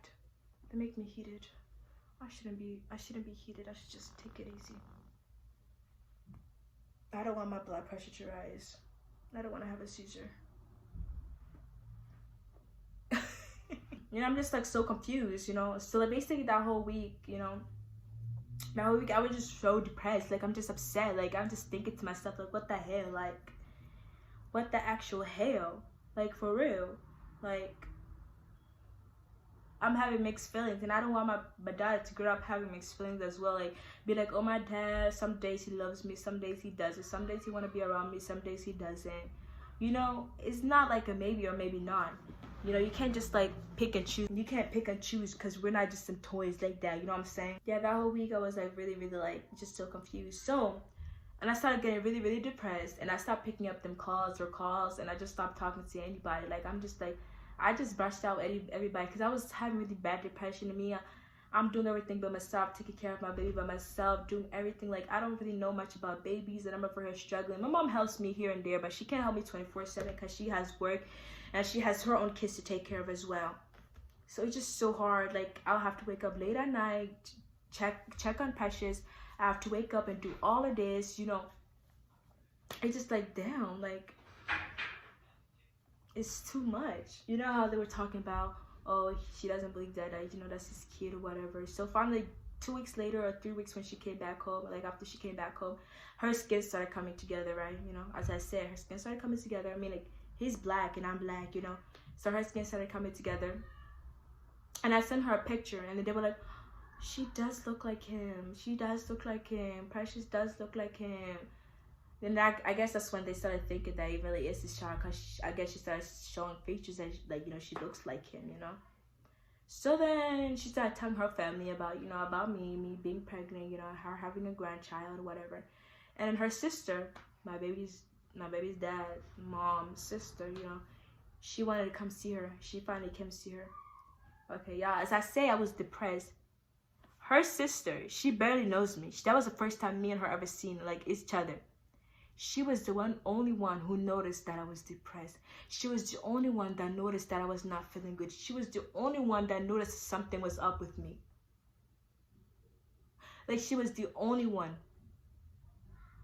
She started asking me, she's like, if you want to talk, you know, we can talk, you know, because you seem like you're going through something. My mind, I'm like, you should go get your sister, because she always talk about she wants a blood test. She always trying to say, oh, this is not his child, or whatever. Me, I never said no to a blood test. If you want to get a blood test to check if this is his child, then go on. I never stopped you. You know, I know who I fucked. I know who I slept with. Okay? Like, how you gonna tell me? If you don't believe it, get the freaking blood test. Nobody's stopping you.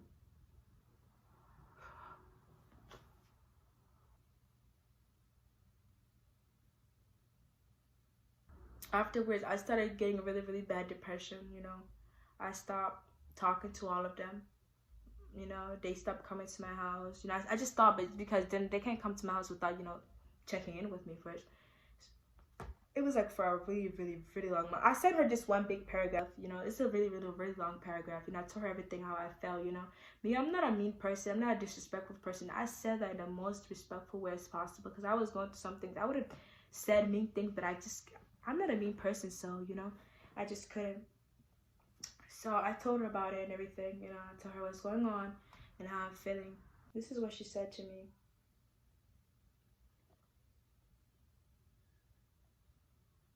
She was like, as I got closer to Precious, I saw you took her away from me. That's what my kids do, because she has an older son, you know, and her older son, you know, kind of the same situation with me and her younger son, but like not really. Like, her older son's mother, you know, older son's mother's child doesn't want her to be around her, and she was like, that's what my kids did, you know, has nothing to do with me. She was like, also what my son did, you know, what my baby dad did has nothing. That's really true, but then at the same time, that's your son.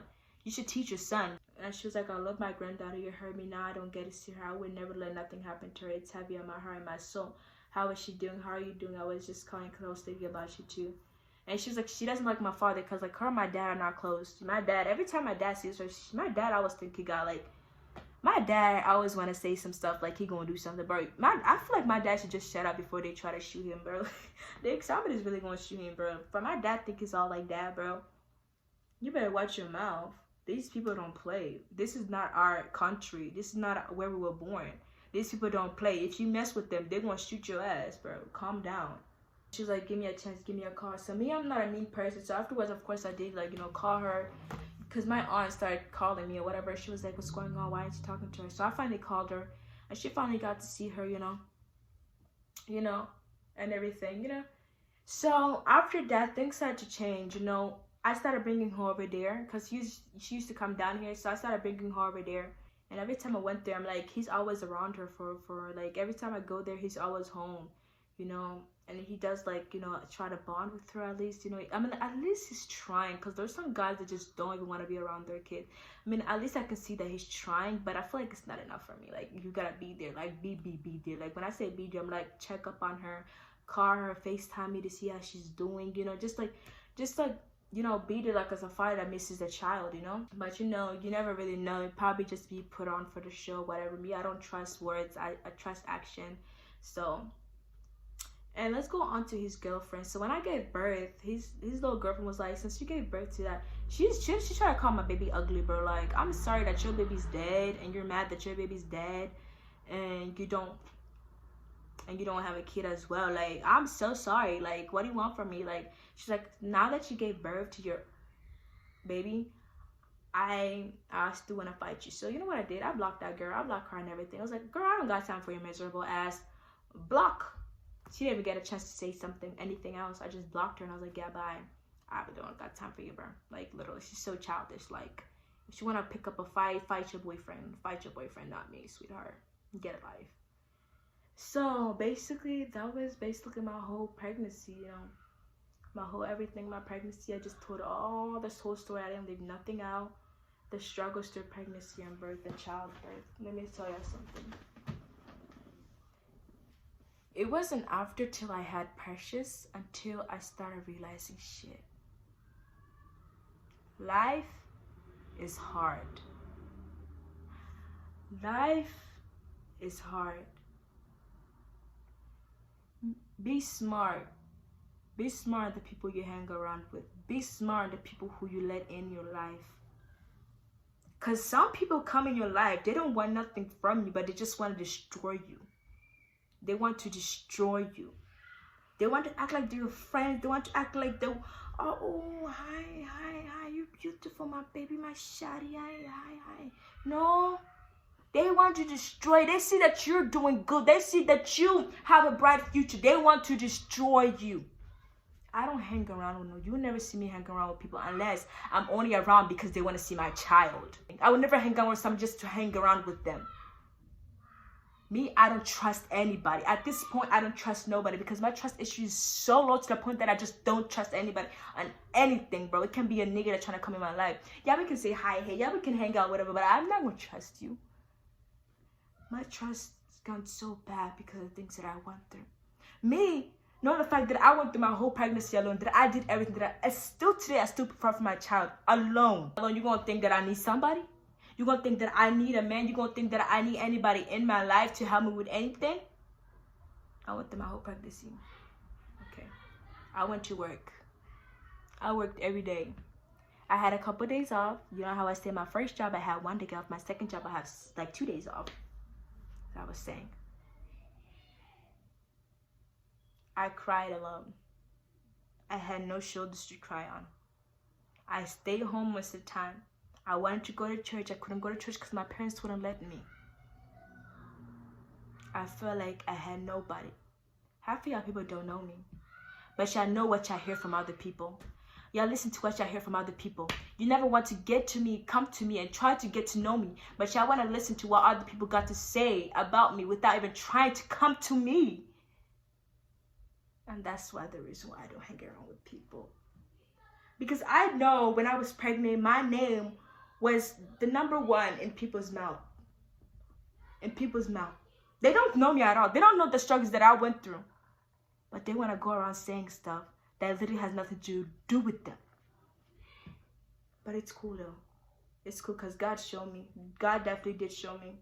And now that I know, I'm going to protect my peace. I'm going to protect my privacy. Me, I'm only telling this story. You know, there's some people may go through the same thing that I went, just to know that you're not alone. I wish he can step up and do the right thing. He can step up, you know, take a job, do the right thing, be there for your child. You don't have to like me, right? You don't have to speak to me, actually. Just be there for her and just like provide for her as well. Because we both made the baby together. We're in bed together. Why is it just me, you know, taking responsibility for everything? Just because maybe because I'm a mother? Because I gave birth to her? And, you know, all of this stuff is really, really hard. School is starting to get a little bit hard for me. You know, I'm starting to get behind in a lot of things. You know, I'm over here trying to look for a job. I'm more focused in looking for a job than focused in school, if that makes sense. Because I need to provide for her. You know, it's like really, really, really, really, really hard. You know, things are really hard. Life is really hard. I definitely learned my lesson. Definitely learned my lesson. I learned my lesson. Definitely, you know. Things are so hard because I went through my pregnancy all alone. And I'm just looking back at everything like, how did I do all of that? How did I get here? How did I endure all of that pain? How? But just because of the grace of God that I am here and well, and my baby's here and well too. Even though times may get really hard, but I just look on my baby's face, my daughter's face, and I just feel so lucky, so happy to have her. I thank God every day for her, because without her, I wouldn't have the knowledge that I know that I have today. When I was pregnant, I would always tell myself, I don't regret my mistake. I don't, because my mistake taught me things that I would never have known. Me doing that taught me like so much. People might be like, oh, aren't you like embarrassed? Aren't you like, you know, miserable that you have a kid, your life is over? Nah, it's sacrifice. It's called sacrifice, you know. It's called sacrifice. Me, I'm a singer. You know, I'm gonna put my, you know, my singing YouTube channel down below. Y'all can hear me. I love to sing, you know. I still continue on my dream. You know, she's asleep right now. After this, I'm gonna do my homework, you know. And I'm happy because finally I have something to live for. Before I was just lost. But now I have her and I think about her before I do anything. Me, I'm telling this story because I don't want y'all to, like, you know, if you're going through the same thing, or if you did go through the same thing, to feel lonely. Just know that you have God. You may not have people, physical people, but like God is all that you need. He's all that you need. And throughout everything, I know God was there with me. I saw his hand many, many, many times. Because how in the world did I give birth so perfectly fine? Did I went through everything so perfectly fine? And that I'm here, I'm fine, and my baby's well and fine. That's all by the grace of God. That's all by the grace of God. And I'll forever continue on thanking him. Because without him, I would never have made it this far. I would not. Ever. And I'll never forget what he did for me. And when my daughter grows up, I'll always tell her, this is what God did for you, and this is what God did for me. Because he was there for days, like for times that I had nobody. Guys, remember I told you, like when I was outside, you know, I slept outside for a couple hours. I had nobody, but I know that I had God. Because how, like, just things work, he just works in mysterious ways. You know, me doing a bad thing kind of made into a good thing, you know, because I learned a lot of things. Guys can be snakes sometimes, you know. And I, you know, like I said, if I can go back in time, I would change my, you know, my wrongs, whatever. I would, because now I know the hardship of being a mother. Now I know the sacrifice of being a mother. Now I know the pain of being a mother. Every day is a new challenge for me. I woke up every day is a new day and more challenges that I have to go through. And I have to go through that alone. Me as a single teen mother. I'm 17 years old. My daughter just turned 6 months yesterday. And through those whole 6 months, I had taken care of her. I've provided for her. Not once has she gone hungry. Even though I don't work, but somehow God comes and makes a way. Somehow he comes and make a way. And at the end of the day, she's good. And at the end of the day, I'm good. I'm saying this because it's a little bit of a testimony for me to tell. Testimony for young girls out there. These men are snakes, you know. And people got to the point where they normalize having an abortion. Like, I feel like if I did have that, I would not have known the things that I know today. And I know my life would be much harder than having a kid if I wouldn't have an abortion. I just know that. Well, thanks for all of y'all watching my, you know, my little story. It's a little heartbreaking, you know, because I really didn't want to talk about this because this is like my personal business. But like, I don't want any of y'all to follow my footsteps. Don't follow my footsteps. I know most of you are like, yeah, I'll never follow her footsteps. Don't. But I'm telling my story. I am Sandra Nefasha, 17 years old, pregnant at 16 and pregnant. My story. Storytime. Don't forget to like, subscribe, and share my video. Thanks for watching, and thank you for coming all of this way. If you come all this way, comment A1 because you're an A1. If you did come all this way, guys, comment A1 right now. Comment A1 because you're an A1 because you came all this way and watched the whole thing. You're a good one. All right, thank you so much. Bye.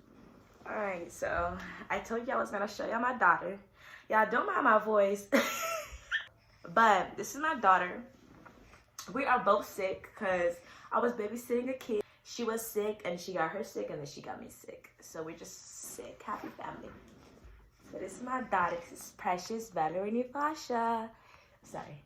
Say hi, baby. So this is my daughter. My beautiful daughter. I love her so much. Hey, baby. Hi, baby. Hi, baby. Oh, oh, oh. I'm so cringy, I know, but like I said, thank you so much for watching. It means a lot, you know. This story was a little bit of heartbreaking, but hopefully, you know, it touches you in a way that none ever did. Yeah, and subscribe, you know, like and comment definitely. Comment what touched you the most. Comment what touched you the most, like what really spoke out to you. Say bye, Precious. Bye. Bye, guys. Y'all have an amazing day, a lovely day. Continue being awesome. All right, bye-bye.